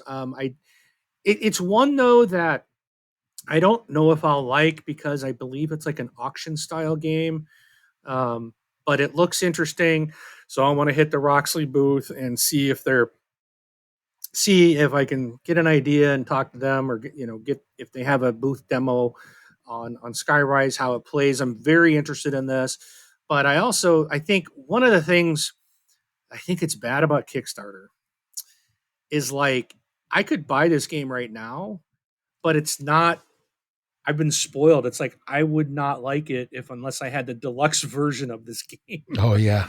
Because you can buy the non, like the Kickstarter version had the raised boards and all that stuff, like with plastic raised off, and like it looks like the retail is just like cardboard. It's not the raised stuff and all the fancy stuff, and it's like, ooh, sometimes, man, the components are in these deluxe versions that get very few, small number of releases. It can kind of, I think, can ruin like this one. I'm interested, but if I do like the game, I'm only going to want it in the deluxe version, and I probably can't get it at this point. Um, unless you want to pay an arm and a leg, but I don't want to do that. But anyways, this game looks intriguing, looks interesting. I want to see what it's about, and um, so that is Skyrise that I'm interested in. All right, my next one is one that kind of surprised me. Originally, I kind of passed on it, and then I looked into it a little bit more, and I'm like, this would be interesting to check out. And that's Rock Hard 1977, another game by DeVere. This one's published by or designed by Jackie Fox, which I'm not too familiar with Jackie's work, but it's basically you're an up and coming musician in the 1970s, 1977 in particular, and you are, trying to rehearse, you know, promote yourself in your band, write songs, and become famous. It's one that I guess is supposed to release in August, so I'm sort of expecting it to be demo only, but maybe we'll be surprised by some limited copies over there at least. But definitely interested in checking this one out. That's Rock Hard 1977. This one is also on my list. Mhm. um, all right. So I think I did complete what I've got, but we had several crossovers. Oh So wait, a couple. I just looked up the designer of that one real quick. So uh, Jackie Fox is the bass player for the rock band The Runaways. Right.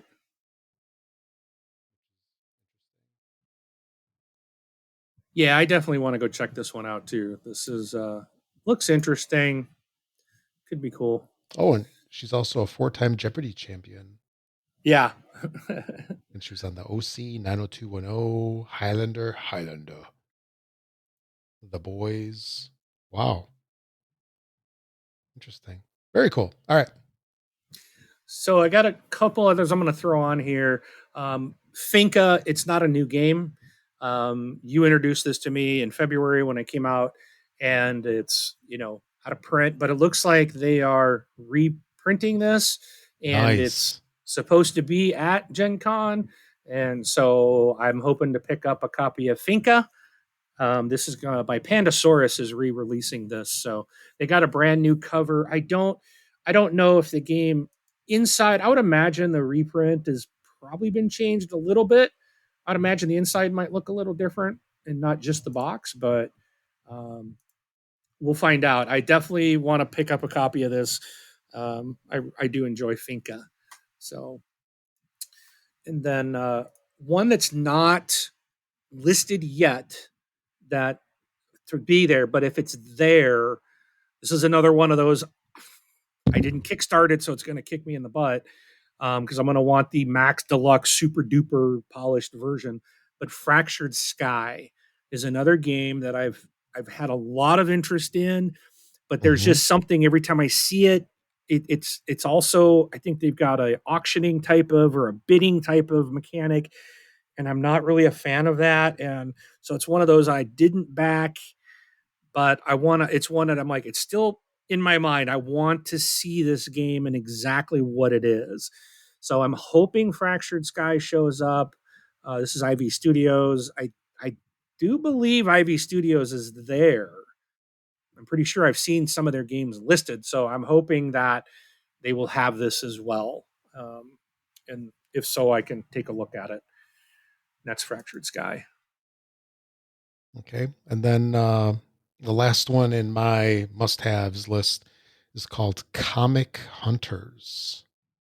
This is by Spin Master and I believe also Arcane Wonders. that we just talked about. Arcane. Yeah. And it's a game that I've heard so many good things about because it was apparently only available in South America or something like that, very limited print run, and it was like a huge hit. And like heard so many good things. And then this is finally being reprinted, I guess, in an English version, and it's going to be released in August. It shows as being available for $25 Oh, nice. at GenCon. So $25 for a game that's got like so much like, good information about it, or, like hype about it. It's like I'll definitely get it. Uh Basically it's like, what's the game about? Just looking to like try to get the rare comic books. I'm like, I've never been like a comic book person really, but Yeah. this just intrigues me enough to find, basically to be interested in it. And I'm gonna definitely pick this one up if I can get my hands on a copy. It's a card game about collecting comics. Yeah, yeah, it's like Interesting. bookstores, online stores. I think it was like that, and to find the rare ones that are missing in your collection. So comic hunters. I got quick last entry here. Mm-hmm. Both of these, I got two, but they're from Keymaster Games. Parks Roll and Hike is a new one coming out this year, 1 to 4 players. I just really like Keymaster Games a lot. So I want to check out this basically roll and write version of Parks. And then they got a new game called Harvest. Again, 1 to 4 players, 30 to 60 minutes. And also from Keymaster. And this one is kind of, I think it reminds me of Parks, but it's like um, you're a farm now. Uh, uh, it's a budding farm with soil ripe for planting. So looks like you're, instead of hiking a park, you're going to be planting and harvesting crops. And I just, again, it's Keymaster. The components and stuff and the trays I've seen in the pictures are just outstanding. They do a great job with that. The games that I've played from Keymaster have been fantastic, and I want to see their new game for this year and their new roll and write as well. So those are definitely on my interested list. But a lot of other things that I'm sure Rob and I both have. We just can't list them all; it's just too much. But there's a Yeah, lot that we are looking forward to, um, and I cannot wait. In 2 weeks, we're going to be going through this list for real and getting answers and marking, hopefully buying a lot of these, and probably marking some of these out that they suck or they're too much money or you can't buy it because it's sold out. They only brought 10 copies of it. They sold them out on Thursday morning while we were in a freaking event. yeah. Hey now. So all good stuff. And actually, there is something sort of nice about being excited about a game, and then you go to play it, and then you're like, yeah, I don't need this one. it's it gives you room for other stuff. Money saved. Yeah, So, or shifted elsewhere. yep. Yeah, it's not going to be saved. It will be spent elsewhere. Yeah, Let's admit, it really is saved because you were still going to buy the other stuff. So, and I keep thinking about it. It's like last year, man, I bought a lot, and I'm like, okay, I don't need to buy all that this time. And I keep thinking to myself, am I going to be better? Am I going to buy less this year because, I have a better idea? Or is that whole like, and I'm pretty sure I'm more on the side of like, it's going to capture me. The FOMO is going to be real. And it's just like, I want this. I want that. I need this. Everything's bright, flashy, woo, new. And it's like, woo, I want it. But I hope I can keep control yeah. at And some point. no, there is a little bit of FOMO, like if they have exclusive editions there, right? Yep. There is some of that, but I find myself, I still get a bunch of stuff, but I'm definitely more selective where like I'll look through the lists and then I'll go, I don't have room for this, or this box is massive. Yeah. I'll skip that one. It does it. You still have FOMO, you still have acquisition disorder, but it's just different. It's slightly more controlled. it's not it's not controlled. It's more controlled. But yeah, I'm excited. Really looking forward to it. 2 weeks. And remember just a little bit ago, it was like 10 months when we were first talking about it. I know. Yeah, 11 months. I'm Or I remember doing that show and you're like, I can't wait for next year. Yeah. I'm like so It's like, excited. yeah, heck It's yeah. I'm ready. I'm ready. I am too. It's like, especially for me, like things have been like so crazy the past couple months, especially with work and so much stuff going around. It's going to be a nice Yeah. escape, where it can just get out, hang out, play games, and eat lots of food and have fun. You know it. Oh, and hang with you. There you go. That's number one. All right. Well, we're Okay. almost at coming up on 2 hours, and before we go, I decided I'm going to throw in. We're going to close out, I think, each show with our top three something, and this is just going to be just for kind of silly fun. What's our top three of whatever? And if like Rob talked about how to contact us, if anyone wants to know what our top three of insert item here is, send it to us and we'll put it in a future show. But for this week, it's going to be our top three favorite drinks. So I'm going to start with you, Rob. What's your number three most favorite drink?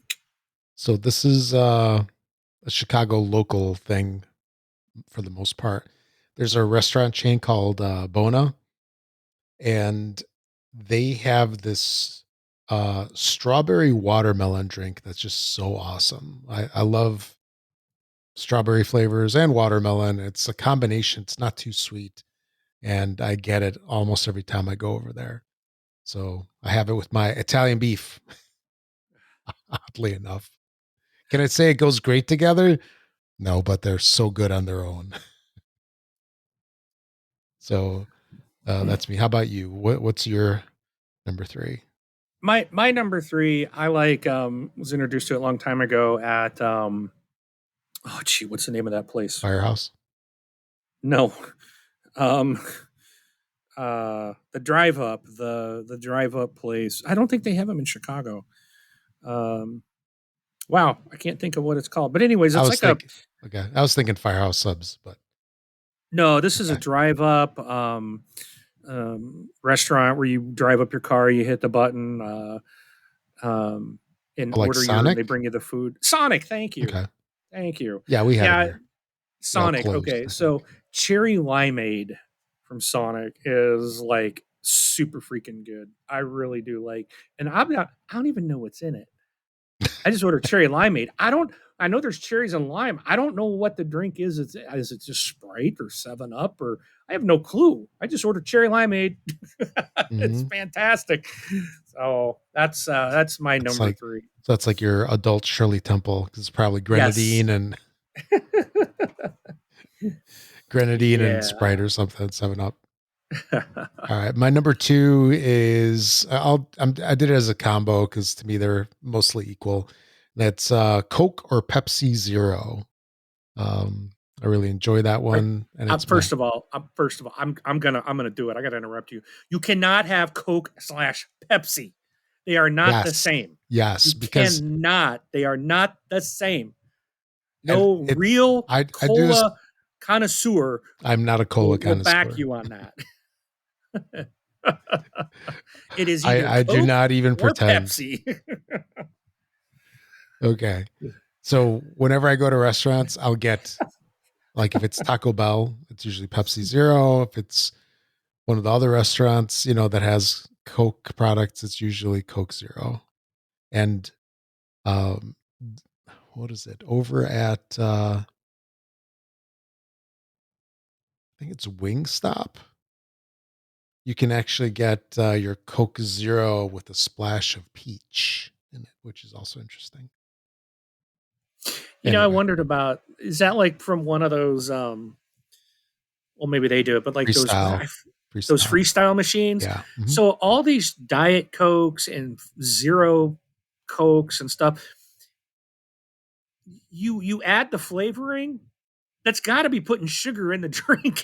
I wonder if people have thought of that, I don't or know. if those Yeah. flavorings are sugar free. I wonder about that every time. It's like, is this because I'll get like Coke Zero or something, and oh, let me flavor it with cherry. Well, it's like it's just throwing in a cherry syrup Yeah. that's probably got sugar in it. Yeah, probably. So I'm waiting for Coke to get sued over that. Mm, that's So a good question. We'll have to research it after the show. yeah.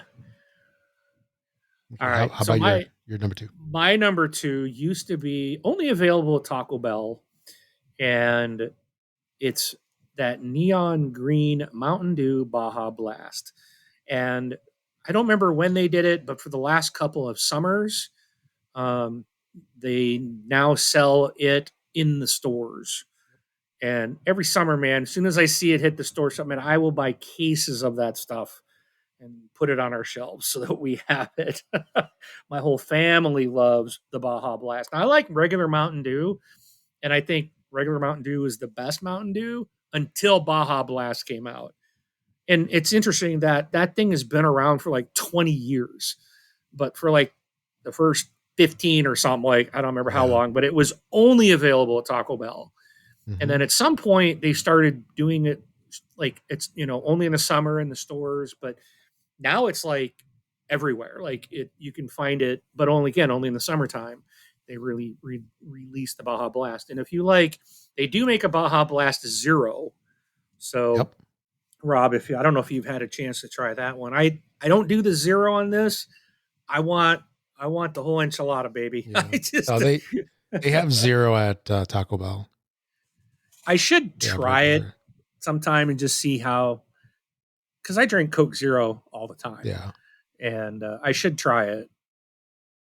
But I tried sugar free Mountain Dew once, and oh man, that was Yeah. bad. Diet Dew. Yeah. Diet Dew, yeah, is terrible. So, And but actually, speaking of Coke Zero, I just recently found that they have a caffeine free Coke Zero at they Walmart. do, Yeah. yeah. So I've been buying that for a little bit. And one thing I used to do at Taco Bell for years, before they had the Baja Zero, was I would do like 3/4 of Diet Mountain Dew and then Baja Blast. So I would do a mix of the two. And that was like my go-to Yeah, forever, just because that's especially when you got that big cup, that's a lot of freaking sugar. Or actually, no, yeah, it's not even sugar. It's corn syrup. That's a lot of corn syrup. So, yeah. but All right. anyway, So, then what's your number my one? number one is peach anything. I'm easy.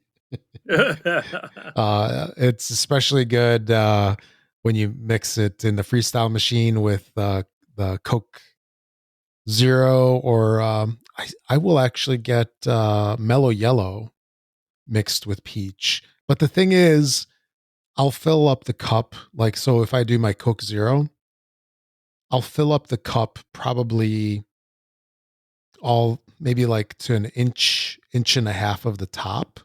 And then I'll switch Mhm. it to adding the peach flavor and only add in a little bit just because the peach flavor is so strong. Yeah, And but it doesn't take very much to make the whole thing extremely peachy. yeah. Like I think if you drink just like the full on peach thing, it'll be like eating one of those peach rings. Not that there's anything wrong with them. I enjoy those, but it's a little much. But yeah, peach iced tea, peach mixed in with cola or mellow yellow, or just heck peach nectar. All good. Love it. How about your number one? Before I drop that, have you do you ever eat at KFC? It's been a while. We don't have any near us. In Oh, fact, the only one within probably like 10 miles just got converted into a Taco Bell, which I would prefer. And you know what? It was a KFC that had a buffet. Those like oh totally man, went away. So, but unfortunately, the sad. last couple of years, the buffet was pretty lousy. They weren't doing a really good job. It was like 9, $10 for the buffet, and they had Wow. chicken on it, but it was all like Score. dried out and ugh. Eh, if you can get it when it's fresh, man, that'd be Yeah. one heck of a good buffet. It reminded me of the Super Bar. Remember that? Wendy's? No. Oh yeah, I should remember that. Yeah, you We had should. one. Mm-hmm. But if you ever get to go to KFC, Okay. or you come out here next year because we have KFCs, they have a Mountain Dew Sweet Lightning Oh, that's yes. at KFC, and Yes. that is peach flavored Mm-hmm. with a touch of honey, Yeah, and that's very it's good. really good. Yes. I haven't had that in forever, but yeah. All right. So my number one all time favorite must have is Coca Cola, the classic. Now I drink. I'm not a fan of Diet Coke because it's too carbonated. It's too bubbly. It's weird. It's just Yeah. I don't know why, It's like but harsher. um, yeah, and it's not even the flavor. It's just that it's too there's too much bubbles in it for some reason over regular Coke. But I love classic Coke. That is my all time favorite. I do drink Coke Zero because it's should be better for me. The problem is something I've gotten hooked on. So when I took my daughter to college last year, she goes to college in Idaho, and there's a bunch of soda shops out there. So, and Utah has a bunch of soda shops, and unlike like here in Washington, it's all coffee shops. Like everything, Yeah. you drive up these little coffee stands. Well, in Idaho and Utah, they have a bunch of soda shops, and so I went when I dropped her off to college. I went to get a Coke, and I was like, "Well, do you want this?" Or then it's like, "Do you want the Rocky Mountain, or do you want the Yellowstone, or do you want like what the heck is this?" So what it is you pick your base soda, whether it's Coke, Pepsi, Mountain Dew, Seven Up, Sprite, doesn't matter. They have like everything, and then it's like all these flavorings that they put in. And what I tried was a Coke with coconut, lime, and cream. And oh man, is it good! It was like, and I was just like, oh man, this is so good. It's so good. Well, my daughter's home for the summer, and I was just like, I need that here. And she's like, well, Dad, just buy the crap in the store. And I'm like, well, I don't know exactly what they use. So we were at the store, and she walks up to we were going through like where the sour cream and yogurt and stuff is. And the refrigerated coffee creamer was there. Mm-hmm. And she's like, here, this is what you need. And it was coconut flavored creamer. And so I bought that. I went and bought a thing of lime juice. And now I can't drink my Cokes without putting in lime juice and coconut creamer. And it Oh, is the wow. greatest thing.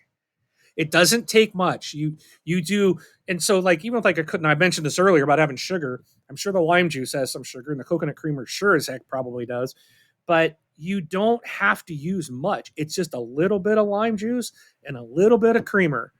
And because if you put too much cream, you do not do 50-50. It's like Yeah. you fill the glass up, and it's just like you A squirt some splash. juice, Yeah. and it's just a little splash of creamer, just enough to change the color. And oh man, is it good!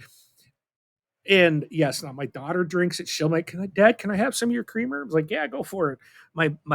I had my mother try it. She drinks Diet Coke all the time. So I was at her house the other day, and she has now coconut creamer and lime in her fridge. Mm-hmm. And she's like, want to make us some drinks? She loves it. And she's just a plain Diet Coke drinker. So if you want to try something, you can try it with your Pepsis and whatnot. If you like coconut and lime. And I'm not a big lime guy, but it's good. So just don't go crazy. Remember, you're about 95% soda, Yeah. the 5% creamer and lime. Mm-hmm. So, but yeah, that's my absolute favorite, and I'm hooked on. In fact, I'm sitting here drinking one now. It's about gone, but I've had one sitting here on my desk. So every Oh, day I make 5, 6, 12 of oh, it's nice. It's bad. Yeah. I gotta cut back. Board It's games are been a not your only problem. no. My coconut creamer and lime Coke is. Yeah. But No, all right. that's funny that you mentioned that because not too long ago I tried. So Dr. Pepper has a creamy coconut flavor, Oh yes, it and is so good. yeah, and so I've actually got some in my fridge right now, and I really enjoy that flavor. I just wish that the zero sugar version was more readily available. So Yeah, unfortunately, I've got the regular. I've seen that stuff once, and I bought one can, and I'm like, I'll try this. Or I bought a bottle. I think it was a 20-ounce bottle at the grocery store. They had them, and I was like, oh, limited time. Let me try this. I love coconut. Man, was it good? And I went back to the store, and I haven't seen them since. Yeah, yeah, And it's like, but all I need is Dr. Pepper and my coconut creamer. exactly. Same thing. So yeah, So, when I first had that, I was like, oh, because I think they call it it's like a dirty Dr. Pepper. So I think technically yours is a dirty Coke. oh, okay. But yeah, it's very easy to make, and I was looking for that creamer. I couldn't find it anywhere. So people must have been onto it at that time to make their own or something. I've got to I've got to scrounge around see if I can find it. Where did what store did you get it? Like a regular grocery store, or did you go to like a For super what? Target or something? The coconut creamer. It's just at a regular grocery store. It's the what is it? Carnation brand, I think, Yeah. or Mhm. International House, or whatever. I don't know. Um, I can send you a picture of it, but it's a nationwide brand. Yeah. Yeah. Because all I could find locally was just the usuals, French vanilla, caramel, all that stuff. Not the coconuts. Coffee Mate it's Coffee Mate. Hmm. Um, Target sells it. Looks like according to the web, but it's a Coffee Mate coconut cream, and I buy the 32-ounce big bottle. Oh boy. Yeah, so it lasts me a while, but Yeah. yeah, it's in the refrigerator section. So, Okay. and I can see that now probably being pulled from the shelves now because why? Because Mark likes it. Exactly. Time to It's going to discontinue it. happen. That's the But yeah, thing. if you don't find it at the grocery store, check Target. They show Target. I mean, that's here in Yeah. my area Yeah. because That's where I Target has went. it here. But I went to that super Target over by okay, Portillo's, and they okay, didn't have it. you should So find that should be available in a regular yeah. grocery store.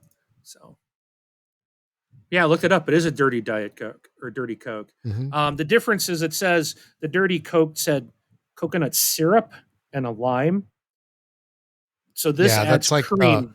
that's like the official, because I Mm, think I remember yeah. hearing that there's some store or restaurant or something like that they used to do them, or maybe it was Sonic, but yeah, they used to do them, and then people kind of did their own variations.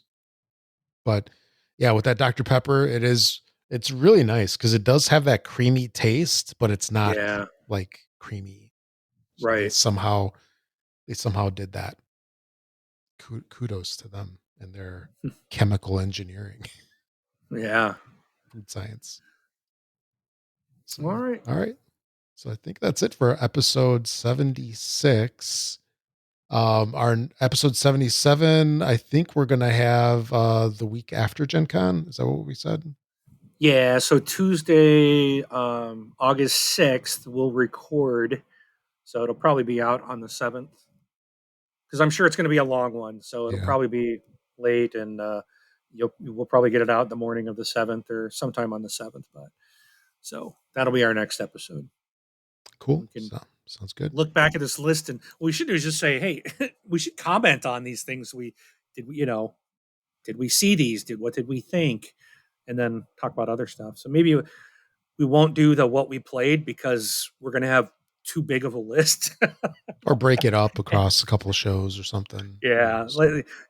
yeah. Unless we played new stuff, I mean, but yeah, we will definitely share our thoughts post Gen Con when we get back. I'm so excited. Yeah, me too. Me I too. just can't hide it. I'm about to lose control, and I think I like it, Rob. Time to take the show out. All right. So thanks for listening, everybody. This is episode 76.